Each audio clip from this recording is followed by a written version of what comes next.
Hello दोस्तों, स्वागत है आप सबका आपके अपने यूट्यूब चैनल मैथ टॉपर्स अड्डा पर। आज के इस वीडियो में हम समचतुर्भुज यानी रोम्बस क्या होता है, इसकी क्या क्या प्रॉपर्टी हैं और इसके सारे फार्मूले कवर करेंगे।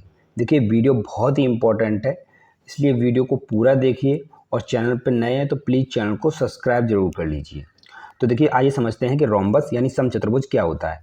ऐसा चतुर्भुज जिसकी चारों भुजाएँ बराबर हों, ठीक है, चारों भुजाएँ बराबर हों और विकर्ण एक दूसरे को समकोण पर समद्विभाजित करते हो यानी समकोण पर एक दूसरे को काटते हो, ठीक है।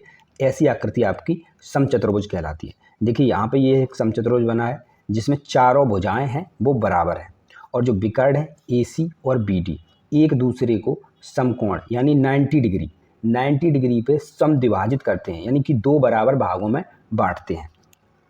तो मैं अब यहाँ पे जो आपको बताने जा रहा हूँ, यहाँ पे मैं आपको प्रॉपर्टी सबसे पहले शुरू कर रहा हूँ। तो प्रॉपर्टी को ध्यान से समझिए, यहीं से क्वेश्चन बनते हैं। तो अगर हम बात करें देखिए इसकी भुजाएं यानी साइड की, तो साइड क्या कहती हैं, इसकी चारों साइड इक्वल है तो हम लिख देंगे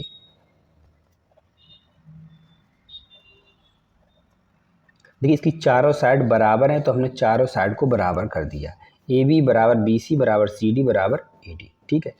अब बात करें इसके कोण यानी एंगल की, तो यानी कि जो इसके जो एंगल होते हैं वो सम्मुख यानी अपोजिट एंगल इक्वल होते हैं। एंगल A होगा वो C के इक्वल होगा, ठीक है, और कॉमा जो एंगल B होगा वो आपका D के इक्वल होगा। अपोजिट एंगल होते हैं वो बराबर होते हैं, यानी कोण A और कोण B दोनों एक ही लाइन पे हैं तो इनको हम बोलेंगे आसन्न कोण। तो एंगल A और B जो होते हैं वो आपके 180 के इक्वल होते हैं। इनका योगफल कितना है 180 यानी 180 degree, angle A plus angle B। तो इसी प्रकार B और C को जोड़ेंगे वो भी 180 होगा, C और D को जोड़ेंगे वो भी 180 होगा क्योंकि एक ही लाइन पे बने हैं। A और D इन दोनों को जोड़ेंगे वो भी 180 होगा। इसमें दो विकर्ण हैं, एक AC विकर्ण है, दूसरा BD विकर्ण है। तो देखो विकर्ण की बात करें तो यहाँ पे यही चित्र मैंने यहाँ पे बना लिया है। तो देखिए इसमें दो विकर्ण है, एक विकर्ण है AC और दूसरा विकर्ण है BD।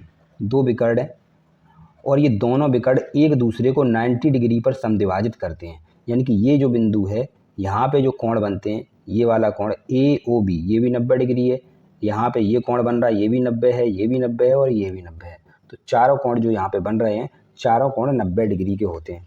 और समद्विभाजित का क्या मतलब होता है, इसमें देखिए इसकी डेफिनेशन में क्या लिखा हुआ है, विकर्ण एक दूसरे को समकोण पर समद्विभाजित करते हैं। समकोण पर तो एक दूसरे को काटते ही हैं, साथ ही साथ एक दूसरे को समद्विभाजित करते हैं। इसका मतलब ये हुआ कि AC विकर्ण AC को BD दो बराबर भागों में बांटता है, इसी प्रकार BD को AC दो बराबर भागों में बांटता है। तो हम कह सकते हैं कि ये एक दूसरे को समद्विभाजित करते हैं।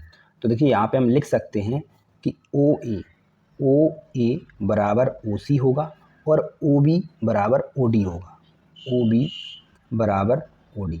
ये हो गया विकर्ण एक दूसरे को समद्विभाजित करते हैं।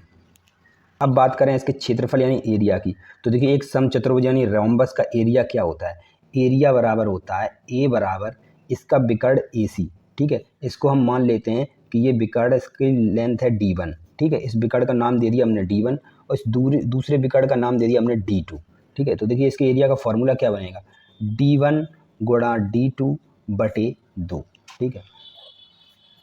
दोनों विकर्णों का गुणनफल और 2 से अगर हम डिवाइड कर दें तो इसके एरिया का फॉर्मूला बन जाता है।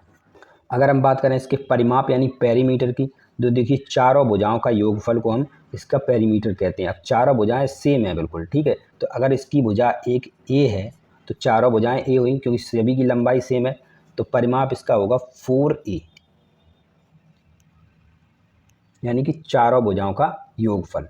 देखिए इसे हमेशा याद रखिए कि एक समचतुर्भुज वर्ग नहीं है। समचतुर्भुज होता है यानी कि जो मैंने अभी आपको बताया रोम्बस, ये वर्ग नहीं है, ठीक है। इसे हम वर्ग नहीं बोल सकते, जबकि एक वर्ग समचतुर्भुज होता है। जबकि एक वर्ग होता है उसे हम समचतुर्भुज कह सकते हैं, लेकिन समचतुर्भुज को हम वर्ग नहीं कह सकते, जबकि वर्ग को समचतुर्भुज कह सकते हैं। तो इस प्रकार ये हमारा वीडियो कंप्लीट होता है। वीडियो आपको कैसा लगा कमेंट करके जरूर बताइए और हमारे चैनल को सब्सक्राइब कीजिए। अगर आपको इसी तरह के और भी वीडियो देखने हैं, जैसे समांतर चतुर्भुज क्या होता है, समलंब चतुर्भुज क्या होता है, चतुर्भुज के कितने प्रकार होते हैं, सभी का लिंक आपको डिस्क्रिप्शन में मिल जाएगा। डिस्क्रिप्शन जरूर चेक करिए। तो मिलते हैं नेक्स्ट वीडियो में, तब तक के लिए जय हिंद।